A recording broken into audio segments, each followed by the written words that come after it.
Hello friends, ഇന്ന് നമുക്ക് 6th സ്റ്റാൻഡേർഡിലെ basic science പഠിക്കാം. നമ്മൾ ഫസ്റ്റ് പാർട്ടിൽ എന്തൊക്കെയാണ് പഠിച്ചത്? Micro organisms, cell, unicellular and multi cellular organisms. അതിൻ്റെ ക്വസ്റ്റ്യൻ ആൻസറും തന്നു. അപ്പോൾ ഇന്ന് നമുക്ക് ബാക്കി പാർട്ട് ഫുള്ളായിട്ട് പഠിക്കാം. അപ്പോൾ ക്വസ്റ്റ്യൻ ആൻസർ തരുമ്പോൾ അത് ഞാൻ പഠിക്കേണ്ട കാര്യങ്ങളും കൂടെ പറഞ്ഞു പോകാം.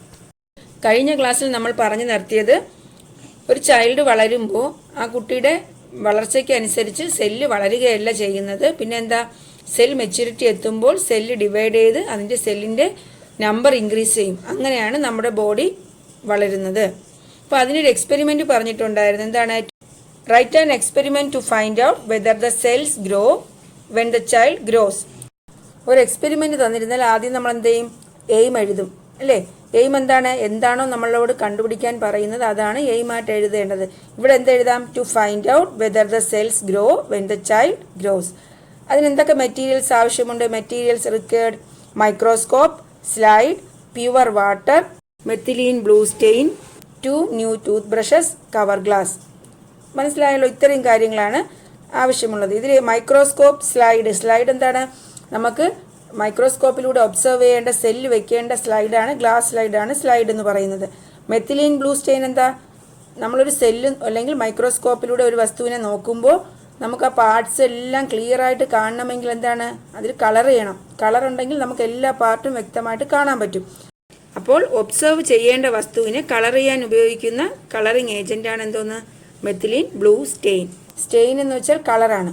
അപ്പോൾ ഇവിടെ ഉപയോഗിക്കുന്ന കളർ മെത്തിലീൻ ബ്ലൂ സ്റ്റെയിൻ ആണ്. പിന്നെ കവർ ഗ്ലാസ്. കവർ ഗ്ലാസ് എന്താണ്? ആ സ്ലൈഡ് കവർ ഗ്ലാസ് വെച്ച് കവർ ചെയ്തിട്ടാണ് മൈക്രോസ്കോപ്പിലൂടെ നോക്കുന്നത്. ഇനി നമുക്ക് മെത്തേഡ് നോക്കാം. Clean the mouth of the child and the adult using pure water. Scratch the inner side of the cheek of the child and the adult using separate brush. എന്താണ്? ആദ്യം അഡൽട്ടിൻ്റെയും ചൈൽഡിൻ്റെയും mouth clean water വെച്ച് എന്ത് ചെയ്യണം? Pure water വെച്ച് clean ചെയ്യണം. അത് കഴിഞ്ഞ് separate tooth brush ഉപയോഗിച്ചിട്ട് കവിളിൻ്റെ ഉള്ളിൽ നിന്നും, ഇന്നർ സൈഡ് ഓഫ് ദ ചീക്കാണ്, ചീക്കിൻ്റെ ഇന്നർ സൈഡ് എന്ത് ചെയ്യണം? സ്ക്രാച്ച് ചെയ്യണം. ഇന്നർ സൈഡ് സ്ക്രാച്ച് ചെയ്യണം. അപ്പോൾ ഈ ബ്രഷിൽ എന്ത് ചെയ്യും? ചീക്ക് സെല്ല് ആ ബ്രഷിൽ പറ്റിപ്പിടിച്ചിരിക്കും. Transfer the particles from the brush to the drop of water taken separately on the slide. അത് കഴിഞ്ഞ് സ്ലൈഡിൽ ഒരു ഡ്രോപ്പ് ഓഫ് വാട്ടർ എടുക്കണം. അതിലോട്ട് എന്ത് ചെയ്യണം? ഈ particles, transfer the particles from the brush, ബ്രഷിൽ നിന്നും ഈ പാർട്ടിക്കിൾസ് ഈ വെള്ളത്തിലോട്ട് ട്രാൻസ്ഫർ ചെയ്യണം.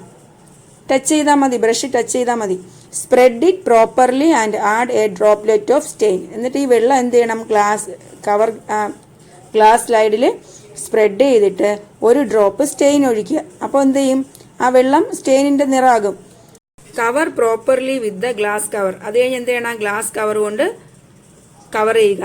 Observe the slide through the microscope. എന്നിട്ട് എന്ത് ചെയ്യണം? മൈക്രോസ്കോപ്പിലൂടെ ഒബ്സർവ് ചെയ്യണം. ഇത്രയാണ് മെത്തേഡ്. ഒബ്സർവേഷൻ എന്താ? നമ്മളത് കണ്ട കാര്യമാണ് ഒബ്സർവേഷൻ എന്ന് പറയുന്നത്. എന്തൊക്കെ കണ്ടു? On close examination you will find that the cells of the adult and that of the child do not differ in their size. എന്താണ്? ക്ലോസ് എക്സാമിനേഷനിൽ മനസ്സിലാക്കിയ കാര്യം, ഈ അഡൽട്ടിൻ്റെയും ചൈൽഡിൻ്റെയും സെല്ലിൻ്റെ സൈസിൽ ഡിഫറൻസ് ഒന്നും ഇല്ല. Do not differ in their size. മനസ്സിലായല്ലോ? ഇൻഫറൻസ് എന്ന് വെച്ചാൽ എന്താ? ഇതിൽ നിന്ന് മനസ്സിലായ കാര്യമാണ് നമ്മൾ ഇൻഫറൻസ് ആയിട്ട് എഴുതുന്നത്. The cells do not grow in accordance with the growth of the body. The difference in the number of cells is the reason for the change in size. എന്താണ്? Cells do not grow. Body grow ചെയ്യുന്നതിനനുസരിച്ച് cells grow ചെയ്യുന്നില്ല. പിന്നെ എന്താണ് സൈസിലുള്ള difference? എന്താണ്? The difference in the number of cell is the reason for the change in size. And സെല്ലിൻ്റെ നമ്പറിലുള്ള difference ആണ് സൈസിലുള്ള ചേഞ്ചിന് കാരണം. മനസ്സിലായില്ല? അപ്പോൾ എന്താണ്? ഒരാൾ ഗ്രോ ചെയ്യുന്നതിനനുസരിച്ച് അവരുടെ ബോഡിയിലുള്ള സെൽസ് അല്ല ഗ്രോ ചെയ്യുന്നത്. പിന്നെ എന്താണ്? സെൽസ് മെച്യൂരിറ്റി എത്തുമ്പോൾ ഡിവൈഡ് ചെയ്ത് ഒരുപാട് സെൽസ് ഉണ്ടാകും. അങ്ങനെയാണ് നമ്മുടെ ബോഡി ഗ്രോ ചെയ്യുന്നത്. അടുത്ത question, how does the body grow without bringing about any change in the size of the cells. എങ്ങനെയാണ് സെല്ലിൻ്റെ സൈസിൽ ഒരു ചേഞ്ചും ഇല്ലാതെ നമ്മുടെ ബോഡി എങ്ങനെയാണ് ഗ്രോ ചെയ്യുന്നതെന്ന്? അതാണ് ഞാൻ ഇപ്പോൾ പറഞ്ഞ ആൻസർ. എന്താണ്? When the cells attains maturity they divide repeatedly causing the increase in number.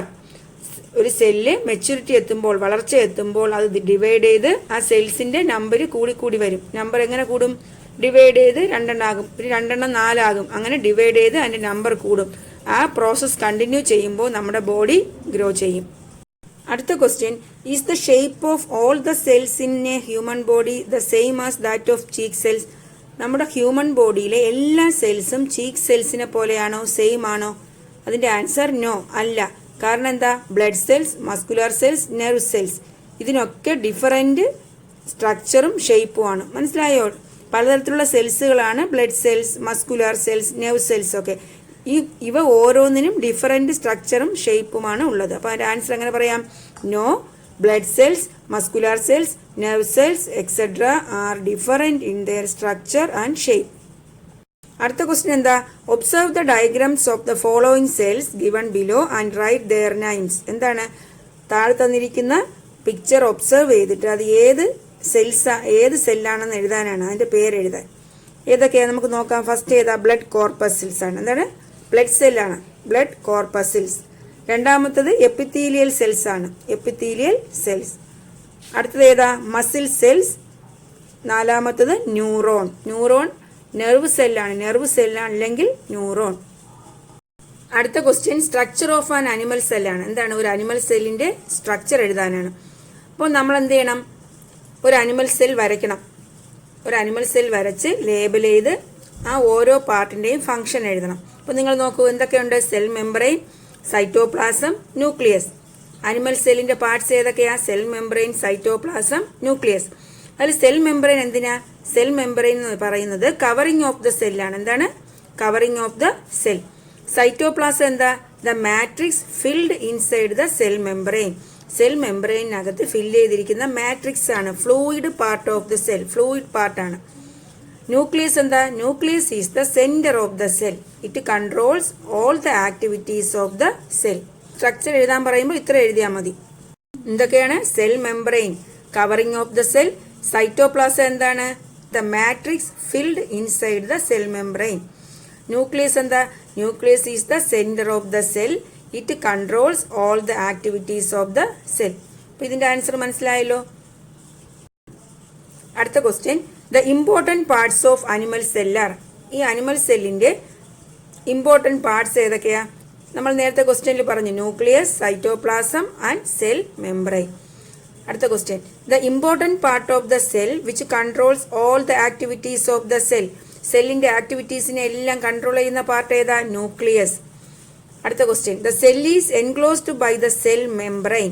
The fluid enclosed by the cell membrane is known as. എന്താണ്? സൈറ്റോപ്ലാസം. സെൽ മെംബ്രെയിൻ കൊണ്ട് സെല്ലിനെ കവർ ചെയ്തിരിക്കുന്നു. The fluid enclosed by the cell membrane. Cell membrane കൊണ്ട് cover ചെയ്തിരിക്കുന്ന fluid ഏതാണ്? Cytoplasm. നിങ്ങൾക്ക് ആ picture നോക്കിയാൽ കാണാം, സെൽ മെംബ്രെയിനകത്ത് ഫ്ലൂയിഡ് പോലുള്ള ഒരു പാർട്ടുണ്ട്. അതാണ് എന്താ? ആ പാർട്ട് മൊത്തത്തിൽ എന്ത് പറയും? സൈറ്റോപ്ലാസം എന്ന് പറയും. ഈ സൈറ്റോപ്ലാസത്തിനകത്ത് എന്തൊക്കെയുണ്ട്? ന്യൂക്ലിയസ് ഉണ്ട്, വാക്യൂൾ ഉണ്ട്, അല്ലേ?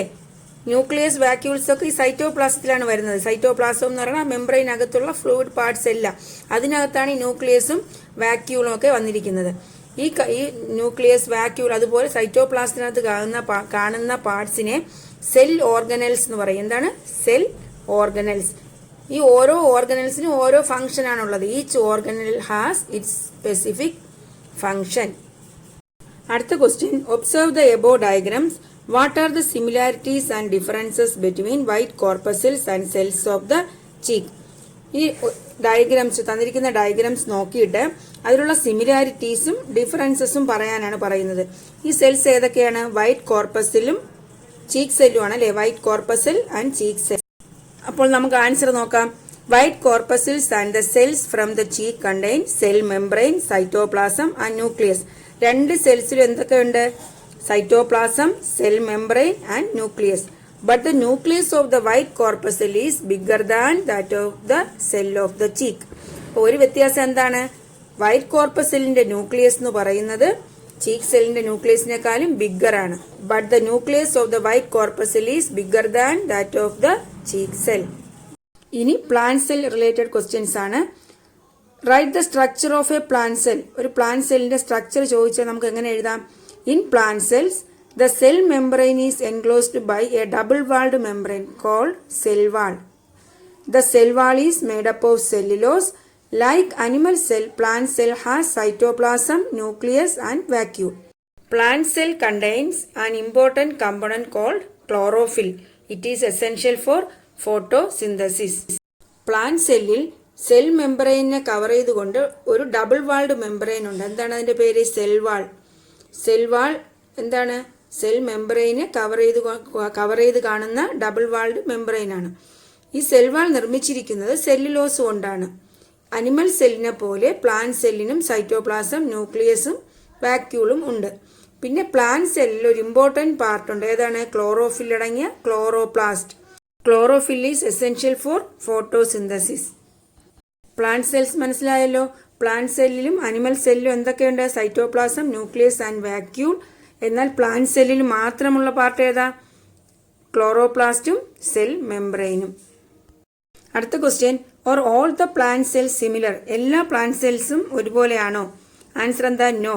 The cells found in different parts like root, stem, leaves, flowers, fruits, etc. differ in their structure and shape. റൂട്ടിലും സ്റ്റെമ്മിലും ലീവ്സിലും ഫ്ലവേഴ്സിലും ഫ്രൂട്ട്സിലും ഒക്കെ കാണപ്പെടുന്ന സെൽസ് എന്താണ്? ഡിഫറൻ്റ് ആണ്. അവയ്ക്ക് സ്ട്രക്ചറിലും ഷേപ്പിലും എന്താണ്? ഡിഫറൻസ് ഉണ്ട്.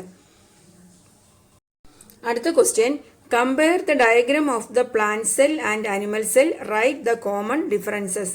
ഈ പ്ലാന്റ് സെല്ലും അനിമൽ സെല്ലും കമ്പയർ ചെയ്തിട്ട് അതിൻ്റെ ഡിഫറൻസസ്, കോമൺ ഡിഫറൻസസ് എഴുതാനാണ് പറയുന്നത്. അപ്പോൾ നിങ്ങൾ നോക്കുക, പ്ലാന്റ് സെല്ലും അനിമൽ സെല്ലും നോക്കുക. രണ്ടിലും പൊതുവായിട്ടുള്ള കാര്യം ഞാൻ പറഞ്ഞു. എന്തൊക്കെയാണ്? Cytoplasm, cell membrane, nucleus. അല്ലെങ്കിൽ cell membrane, cytoplasm, nucleus, vacuole. പിന്നെ എന്താണ് പ്ലാന്റ് സെല്ലിൽ മാത്രമുള്ളത്? Chloroplast is present, cell wall is present. ആദ്യം അനിമൽ സെൽ എഴുതാം. എന്തൊക്കെയാണ്? Nucleus is present, chlorophyll is absent, protoplasm is present, cell membrane is present, vacuole is smaller. ഇനി plant cell ചോദിച്ചാലോ? Nucleus is present, chlorophyll is present, protoplasm is present, cell wall is present apart from cell membrane, vacuole is bigger. എന്താണ്? Nucleus is present, chlorophyll is present, protoplasm is present. Cell മെംബ്രെയിനെ കൂടാതെ cell വാൾ ഉണ്ട്, പിന്നെ vacuole is bigger. അപ്പോൾ ഇത്രയും കാര്യങ്ങളാണ് ഈ ചാപ്റ്ററിൽ പഠിക്കാനുള്ളത്.